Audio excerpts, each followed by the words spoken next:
In addition to being the author of 19 books, including your new release, The Strong Black Woman, How a Myth Endangers the Physical and Mental Health of Black Women, you describe yourself as a cultural activist. What does that mean? Well, it means that I am and have traditionally spent a lot of my time trying to create opportunities for Black writers. And I am co-founder and president emerita of the Zora Neale Hurston Richard Wright Foundation, which for 30 years has been creating community for Black writers from all over the world, honoring them and creating workshops and other venues where they could find support for their unique stories.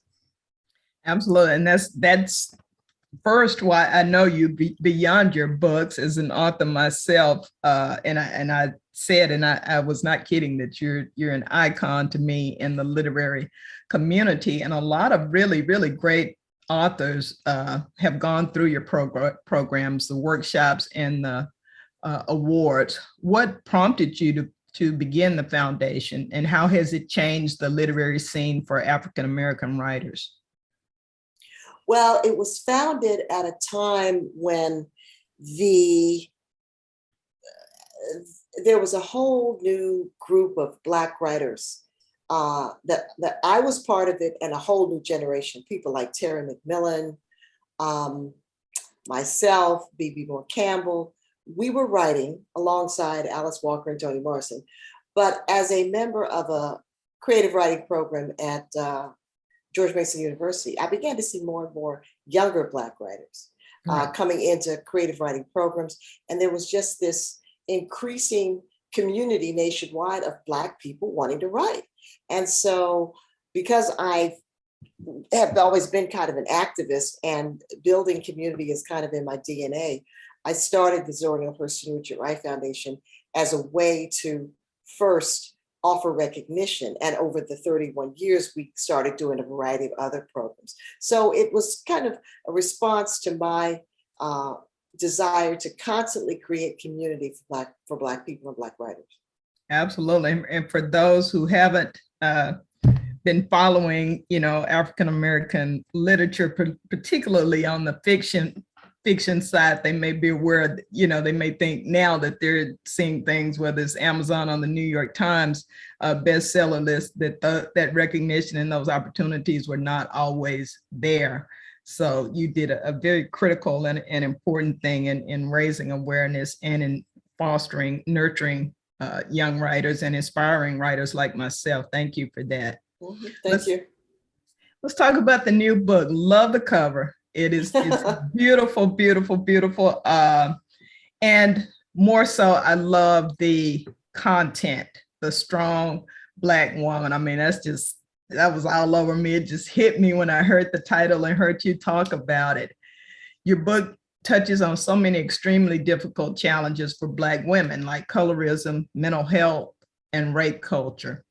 Let's start by baseline, having you define the Black woman complex, or myth, as some might say. Well, the strong Black woman ideology, complex, belief is a deeply embedded cultural belief that I kind of think has a chokehold on the Black community, especially Black women. It grows in part out of kind of adapting to our enslavement, because when we were enslaved, of course, we had to be strong. We had to be physically strong, emotionally strong. And in a way, we were treated like animals. And so what we did was we took the belief that we were strong, which was used as a way to diminish us, and turned it into sort of language that we've used to uplift and inspire. But the problem with the strong Black woman complex is that it is deeply grounded in kind of a diminishment of Black women. It says that Black women are strong, are resilient. Black women should sacrifice themselves for community, for family, and that care of self is something that is not a priority for Black women, because we have to save the race, we have to save our families. And the result of that, of course, is that in the words of one of my friends, therapist, Audrey Chapman, she says, Black women are the most neglected women in America. Ooh. We are taken for granted. We are used. We are abused. And the strong Black woman, and a lot of this is at the hands of our families, who put enormous responsibilities and burdens on us and assume that, well, your grandmother could survive it, your mother could survive it, so you can survive it too. And what happens is Black women are on emotional lockdown because we believe so strongly that we have to be strong all the time. We're separated from the normal expression of emotions like fear, anxiety, self-doubt, and all locking in all those emotions really is literally and figuratively killing us. We have terrible health statistics, diabetes, stroke, heart attack, and we're often separated from our bodies in that we have a sort of mind-body disconnect because the strong Black woman complex says, oh, if you're feeling like you're having a stroke, don't worry, you can go on through it. Oh, if you feel like you've got a headache, oh no, you got something else to do. So we censor the voice of our pain. Right. Oh, so much there. And I'm glad you are pointing out that a lot of times is from our families, because we talk about the platinum shackles from our jobs, from the workforce, and that external pressure. And of course, there's a lot of pressure from, whether it's Megan the Stallion or Proverbs woman, there's so many, models out there of these women who can do everything all the time, starting with nothing. And you just kind of get caught up in everything from the materialism to the fact that Black women, all women, are now drinking as much as men for the first time in history. Some new research just came out, and that I think that self-medication is part of keeping up the facade of look at me, and I'm not showing any weakness. I'm just dying inside from spiritual anorexia. Wow, there's so much there. And and another thing is that we forget the fact that as Black people, our bodies, our minds, and our spirits are under assault 24/7 by systemic racism. And systemic racism is something that gets into our bodies like a stress factor. It's a stress factor inside our bodies, like blood, like cells, like DNA. And it makes it harder for us to heal. It makes it harder for us to lose weight. It makes it harder for us to get mentally healthy. So that if we believe that we don't have time to relax, we can't say no to anybody, we can't go to the doctor, we are actually conspiring in our own ill health. We are. And, being accused of being lazy when, like you said, people are exhausted, they have health issues. And I think I've heard you mention that you yourself had a health issue that was before you became the new age strong Black woman. Would you mind sharing that? Well, what happened is, I'll go back and then I'll go forward. Sure. My mother died when I was 21 of a stroke, and my father died when I was 23 of a heart attack. So that means that I had stroke and heart attack in my gene pool. So I saw them die when I was pretty young, and I decided that I was going to have a very healthy life because I wanted to outlive. I wanted to live a much longer than they had. They died in their 60s. So in my 20s, I started exercising, eating right, meditating, going to a therapist if I needed to, going to a doctor if I needed to. And about 2 years ago, I had an incident where I thought I was having a stroke. Turned out that I wasn't having a stroke, but an MRI revealed that sometime in the past, I'd had 2 silent strokes. Now, what that told me was that silent strokes are very common, first off. Millions of people have them. And they do destroy brain cells, but they're not nearly as serious as a fatal stroke. But if I had not adopted that lifestyle in my 20s and carried it on through to my age now, those 2 strokes could have been fatal. So I couldn't deny my genetic legacy, but I could live a lifestyle that gave me a fighting chance against it. Absolutely. And knowing your genetics is well. I don't think we talk enough in our community about, whether it's fibroids or, the goiter they used to call in the thyroid condition, all of that, Exactly. it is a genetic tendency. It's not just your uncle, your parents. There's a possibility that can happen to you. And when you know better, you should do better as you Exactly. did it. And I'm sorry for your loss. I'm going to skip to a question I had further down, but I lost my father in August 30th. You I'm lost your sorry. parent. Sorry. Thank you. And I'm sorry for your loss, even though it was at a very young age. I mean, we learned to cope with it and be happy about the good memories, but I can't imagine it's something you It ever takes time. get over. It takes time. So one of the subjects you address very well is grieving. Would you share a little bit about how we're not, encouraged or allowed to grieve properly?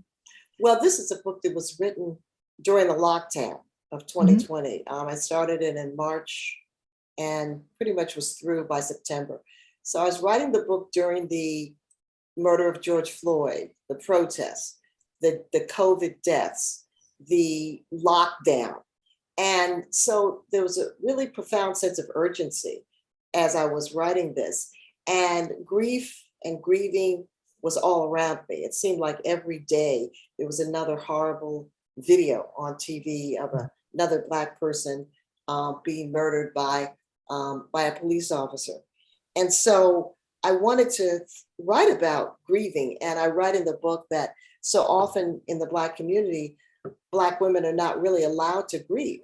When we think of the mothers, for example, of many of the children, the men, the young women who've been killed in these high profile cases, they sort of perform grief. We want Black women to grieve politely, respectfully, without too much crying.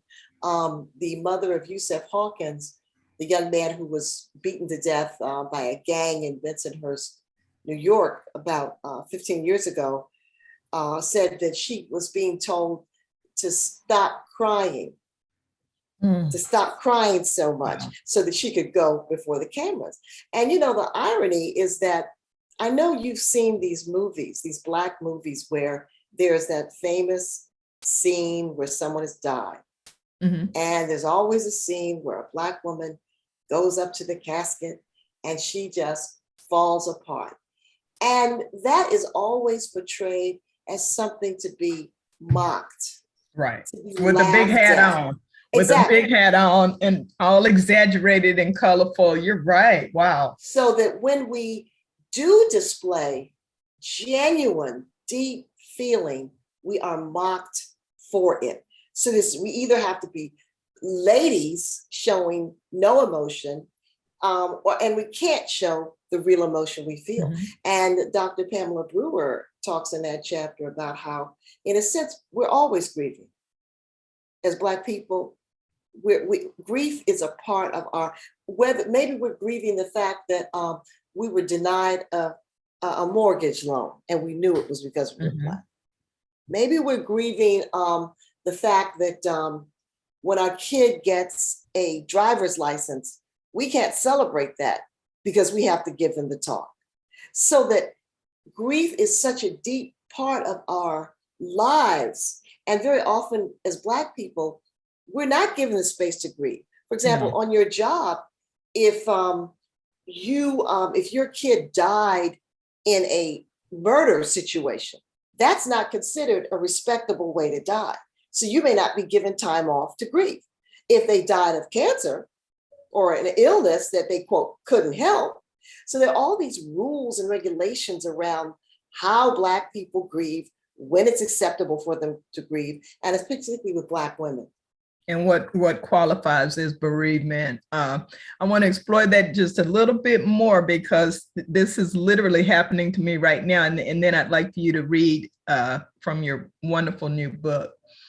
When you do try to show, what I found is, and I'm poster child for strong Black woman, I have been up until I learned how to say no. But when you do try to show your vulnerability, delegate, say no, or in my case, like with my father passing, yes, I can do things like this, but it doesn't mean I'm not heartbroken. I mean, I'm functioning, I'm doing my job, but I am getting, Marita, oh, you'll be fine. Atta girls, scripture after scripture. I know you're strong, you'll get past this, but no actual acceptance, it seems to me, of what I'm saying. And I'm not particularly being specifically critical of anyone, but this has happened so much. And I am trying to do what I'm reading and what you're saying. But what do you do when people just, they don't, it's like they don't believe you? Well, you have to understand that people are articulating generations of the strong Black woman. Yeah. They're the strong Black woman. So they're looking at you as a strong Black woman. So they don't have a language or a consciousness or an imagination to make space for you to be both strong and vulnerable, for you to both be interviewing people and falling apart inside. So, and also people don't know how to handle emotions. They do not. They're really upset by that. But I think that you have the right to say, thank you, but I'm really hurting. And I think it's really important for us to say out loud, I'm hurting, because that legitimizes the idea that you are hurting. And if you don't say it, people never get used to hearing it. That's excellent. I think I probably would say something like I'm challenged or I'm struggling, but to use the word which actually reflects what's really going on with me, I didn't have that language. That's good. And you're not asking anybody to do anything other. I'm not asking you to solve my hurt, to heal my hurt. Just let me say that I hurt. And you don't have to say anything. Just hear it. Just hear it. Yes, that compulsion that we have to respond. I think that's where some of the scriptures and stuff come from, or some of the things like, they were so, basically they say, your dad was old, you should be okay. Just I wish they'd just be quiet. Exactly. So everybody hear that? You don't have to say something. You can just murmur, you can hug, you can pat. Exactly. Be empathetic and sympathetic. You don't have to say anything. That's if you get nothing else, that you don't have to be super strong and you don't have to speak. How about that? Beautiful. Exactly. Beautiful. And one of the things, it's like in the Black church, the Christianity tells us, to give ourselves to others. But it doesn't say anything about giving ourselves to ourselves. Give yourself away to everybody else. But what about me? But what about you? You don't matter. It's everybody else that matters. And that's deeply, deeply embedded in Black women. Absolutely. And in that same Bible, we have the prayer of Jabez that starts with, if you would bless me indeed, that you would bless me indeed and enlarge my territory, because we know that with space and with time, we can help others, but wearing ourselves out and killing ourselves like we're doing is bringing down the entire community, the family. I know I set the emotional tone for my family, and it's important that we do self-care. Well, would you read an excerpt for us? Would love to hear you read some from the book, set it up. And while you're getting that, you guys please visit maritagolden.com to learn more about Marita's books. She's a creative writing coach, teacher. She is a literary consultant. She can help you with editing. I mean, she is a woman of many, many talents and many facets, and is excellent. So we'll drop that in the comments and the show notes for you, but maritagolden.com, newstrongblackwomen.com. One of the things I wanted to do in the book was I wanted to make a space where Black women could talk about their stories of healing, trauma, and could detoxify the idea of therapy, going into counseling and getting professional mental health care. And so there are many stories. There's my voice, there's the voice of therapists and activists. I write about R. Kelly. I write about Zora Neale Hurston's Their Eyes Are Watching God. I mean, it's a book that's kind of a rich tapestry. But for me, the heart and soul of the book is probably these stories that these women told me with a lot of generosity. And this is part of a story that a young lady who is now graduated from Howard University with a PhD, But she told me her story of dealing with sort of being the anchor child in the family, that child who is designated as the strong one, who can bear everything, and the family puts everything on. And in her family, her father struggled with alcoholism. Her mother had kidney disease, and she saw her parents in a very dysfunctional, emotionally abusive relationship. So this is part of it. I'll just pick up sort of in the middle. She says, no doubt we were jacked up. We were a mess. But our church was where we all came together, no matter what. I remember when I was 10 years old, one Sunday, I went up to the sanctuary and a woman prayed over me. She affirmed my purpose and what God had in store for me. I'll never forget that. The memory of that woman's hands kept pushing me through everything. That and the family prayer line that my mother's side of the family set up, that I'm still a part of. My own faith, my mother's faith, all of that got me through everything. And everything included, while in college, being the family breadwinner, using her scholarship money to buy food and pay household bills. Everything included watching her parents' 36-year marriage end, but because endings are rarely neat, seeing bitterness and distance and quarrels still erupt. She said, because by then I was deeply into the superwoman, the strong Black woman syndrome. All of this was my burden to carry. Jamie said, but at 19, she took the first of many steps to lay her burden down by going to counseling for adult children of alcoholics. Quote, prayer led me to counseling. All my life, I've been told not to share our business, but prayer helped me realize it was okay to seek professional counseling outside the church. She found faith to endure and overcome in church, but a group counseling she could hear and see through the din and the fog of her life at home. She began to put the pieces together like a puzzle. Her father told her, stand up for yourself. Don't let white people keep you down. But the warning was followed by the accusation that she talked too much and had a smart mouth. Her mother said, be a proud Black woman. Be strong, I love you, but don't tell anybody our business. Tell me what you feel, but I need you. You can handle this. You're the first one I call, the one I can always depend on. Jamie was crumbling beneath the burden, but in group therapy, that was one place where she could be herself, something she was still discovering. Jamie was crumbling beneath the burden and had what she would call the first honest conversation with her parents. I told them I can't carry you. I can't carry my anger. I can't carry my hurt. She set boundaries and put herself first. I wasn't protected as a child, but now I was ready to protect myself, I told them. I love you, Mom. I love you, Dad, but I release you. I choose me. Wow. Wow. Awesome. And I think that, I really wanted to take these stories, and the women were so generous in, I wanted to choose women who could articulate the power of that journey, right, of saying yes to themselves affirmatively, right, and saying no to protect themselves from being overwhelmed and misused. Absolutely. Self-care and the therapy portion of it. I had to come to that later in my life. I guess I was in my 30s, but I'm glad to see finally, after centuries, the stigma is being lifted some, and certainly books and testimonies, books like yours and testimonies like that will help a lot, but there's still a lot of people that, are doing the I'm too blessed to be stressed thing and all of that. Yes. And it's so funny. One of the women in the book is quoted saying, she said, but Black women need to know that Jesus did not give us a burden to carry for the rest of our lives. That it's not our God.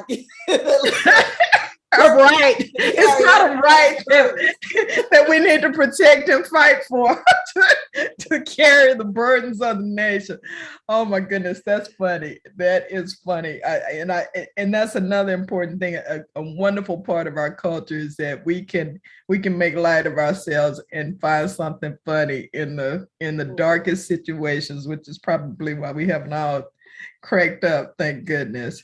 And our mothers lived in a world where the kind of conversation we're having now simply was not possible.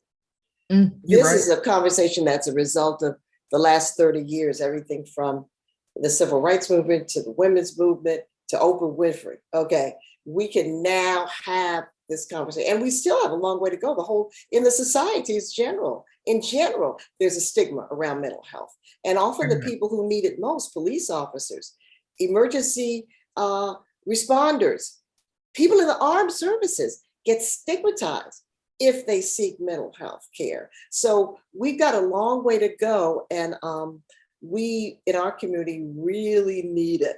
Now, ironically, most studies show that people who are regular churchgoers generally need less mental health support than people who are not. And that's because of the support they get in church. Right. But even the church can do a better job of promoting mental health care, of helping people pray their way into the therapist's office.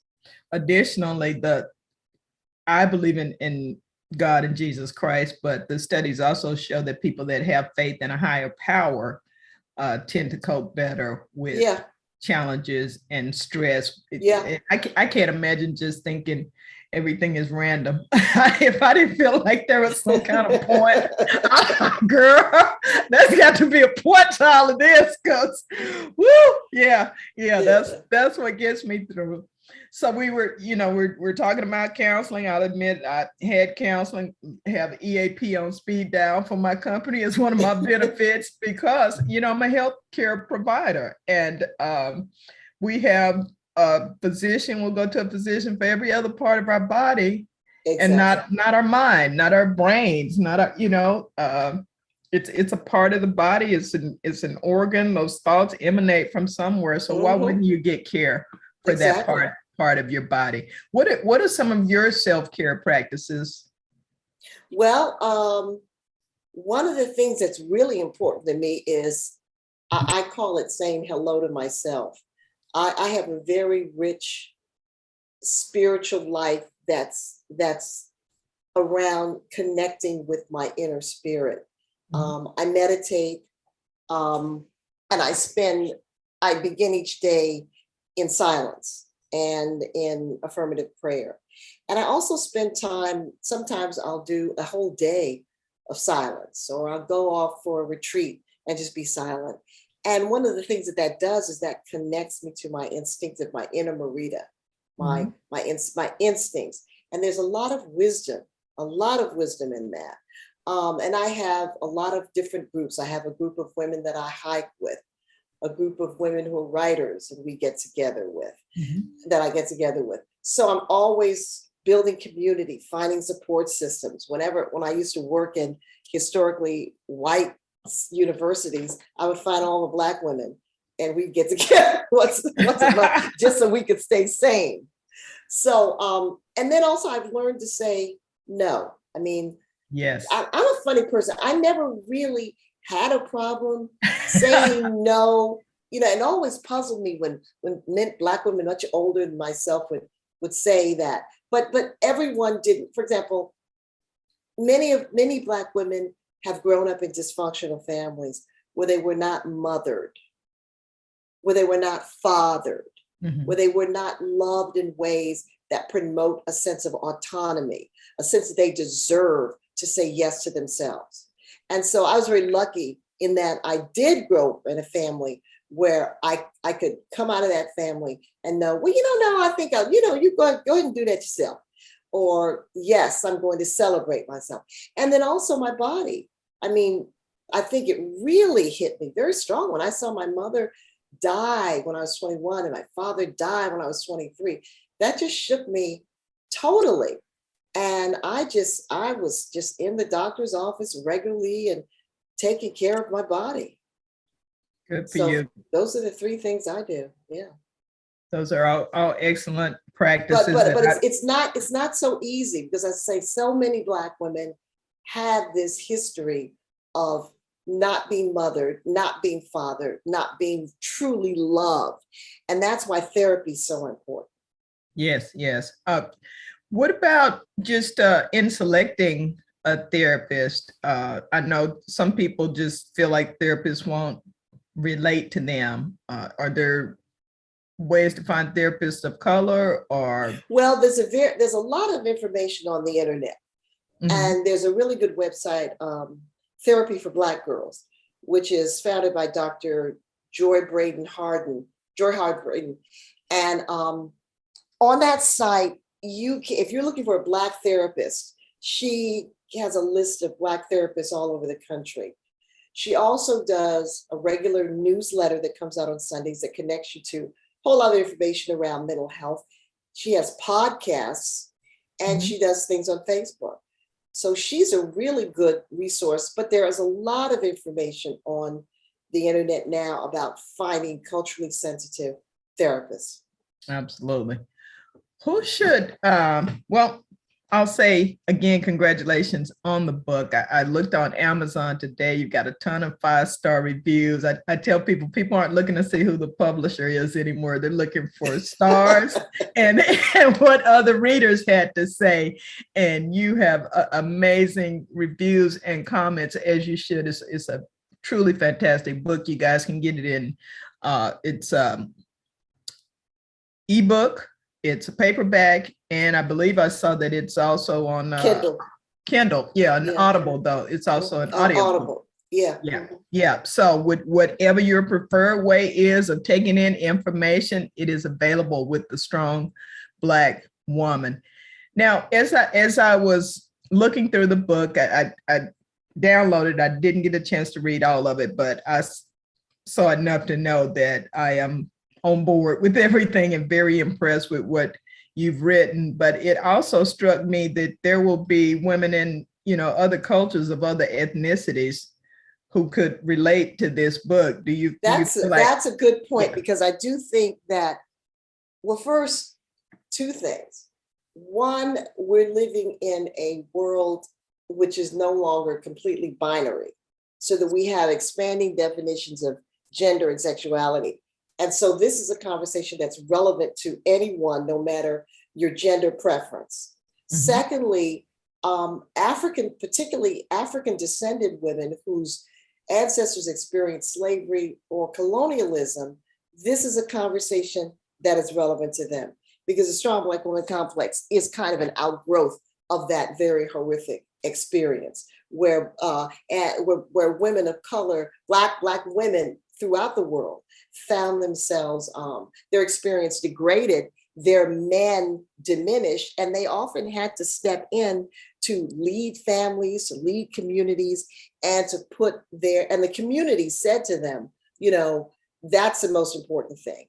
And they said to themselves, that's the most important thing. Right. But the irony is that, when I did my research, I found out that, for example, people like Rosa Parks practiced yoga, and was a Buddhist, was a meditator.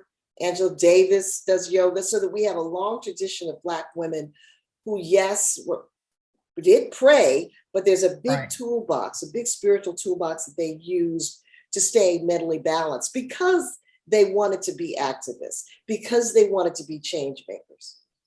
Right, and lead by example. As I said, your book is doing great. Highly reviewed, critically reviewed by readers. And that's important. Sales are for authors, goodness knows. But ultimately, what do you hope this book adds to our relationship with ourselves and with others?